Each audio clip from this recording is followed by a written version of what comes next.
क्या है सनातन धर्म?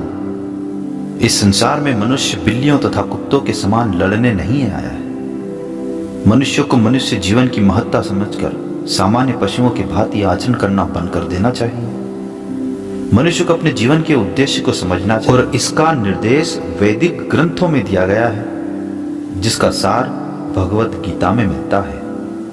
वैदिक ग्रंथ मनुष्यों के लिए है, पशुओं के लिए नहीं है। एक पशु दूसरे पशु का वध करे तो उसके लिए कोई पाप नहीं लगता, लेकिन यदि मनुष्य अपनी अनियंत्रित स्वादेंद्रियों की तुष्टि के लिए पशु का वध करता है तो वह प्रकृति के नियमों को तोड़ने के लिए उत्तरदायी है। भगवत गीता में स्पष्ट रूप से प्रकृति के गुणों के अनुसार 3 प्रकार के कर्मों का उल्लेख मिलता है: सात्विक कर्म, राजसिक कर्म और तामसिक कर्म। इसी प्रकार आहार के भी 3 भेद हैं: सात्विक आहार, राजसिक आहार और तामसिक आहार। इन सब का विस्तृत वर्णन हुआ है और यदि हम भगवत गीता के उपदेशों का ठीक से उपयोग करें तो हमारा संपूर्ण जीवन शुद्ध हो जाए और अंततः हम अपने गंतव्य को प्राप्त हो सकते हैं, जो इस भौतिक आकाश से परे है। यह गंतव्य सनातन आकाश या नित्य चिन्मय आकाश कहलाता है। इस संसार में हम पाते हैं कि प्रत्येक पदार्थ क्षणिक है। यह उत्पन्न होता है, कुछ काल तक रहता है, कुछ गौण वस्तुएं उत्पन्न करता है और क्षीण हो जाता है, अंत में फिर लुप्त हो जाता है। भौतिक संसार का यही नियम है। चाहे हम इस शरीर का दृष्टांत लें या फल का या किसी अन्य वस्तु का, किंतु इस क्षणिक संसार से परे एक अन्य संसार भी है जिसके विषय में हमें जानकारी है। उस संसार में अन्य प्रकृति है जो सनातन है। जीव भी सनातन है और 11वें अध्याय में भगवान को भी सनातन बताया गया है। हमारा भगवान के साथ घनिष्ठ संबंध है और चूंकि हम सभी गुणात्मक रूप से एक हैं, सनातन धाम, सनातन ब्रह्म तथा सनातन जीव। अतएव गीता का सार अभिप्राय हमारे सनातन धर्म को जागृत करना है, जो कि जीव की शाश्वत वृत्ति है। हम अस्थायी रूप से विभिन्न कर्मों में लगे रहते हैं, किंतु यदि हम इन क्षणिक कर्मों को त्याग कर परमेश्वर द्वारा प्रस्तावित कर्मों को ग्रहण कर ले तो हमारे ये सारे कर्म शुद्ध हो जाए। यही शुद्ध जीवन कहलाता है। परमेश्वर तथा उनका दिव्य धाम, ये दोनों ही सनातन हैं और जीव भी सनातन है। सनातन धाम में परमेश्वर तथा जीव की संयुक्त संगति ही मानव जीवन की सार्थकता है। भगवान जीवों पर अत्यंत दयालु रहते हैं, किंतु वे उनके आत्मज हैं। भगवान कृष्ण ने भगवत गीता में घोषित किया है, सर्व योनिषु अहम बीजप्रद, पिता मैं सबका पिता हूं। निसंदेह अपने अपने कर्मों के अनुसार नाना प्रकार के जीव हैं, लेकिन यहाँ पर कृष्ण कहते हैं कि वे उन सबके पिता हैं।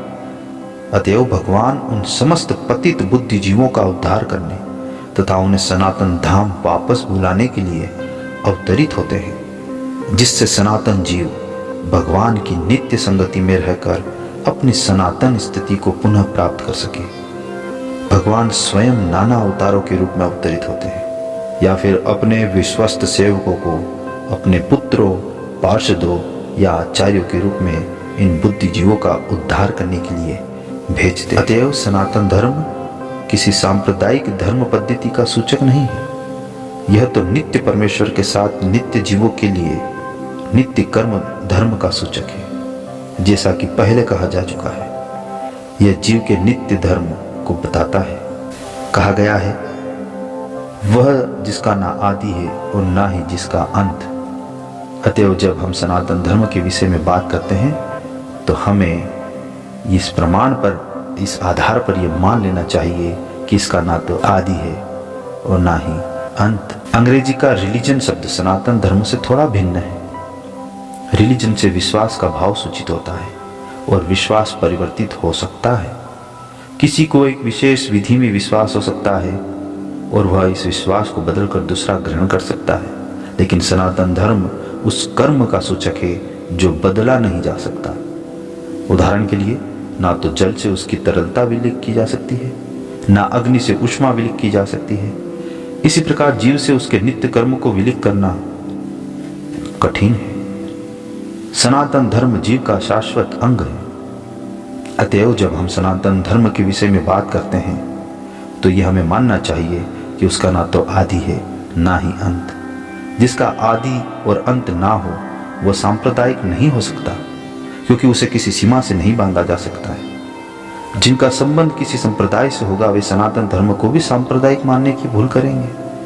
किंतु यदि हम विषय पर गंभीरता से विचार करें और आधुनिक विज्ञान के प्रकाश में सोचें तो हम सहज ही देख सकते हैं कि सनातन धर्म विश्व के समस्त लोगों को ही नहीं अपितु ब्रह्मांड के समस्त जीवों का है। भले ही असनातन धार्मिक विश्वास का मानव इतिहास के पृष्ठ में कोई आदि हो, लेकिन सनातन धर्म के इतिहास का कोई आदि नहीं होता, क्योंकि यह जीवों के साथ शाश्वत चलता रहता है। जहां तक जीवों का संबंध है, प्रामाणिक शास्त्रों का कथन है कि जीव का ना तो जन्म होता है ना मृत्यु।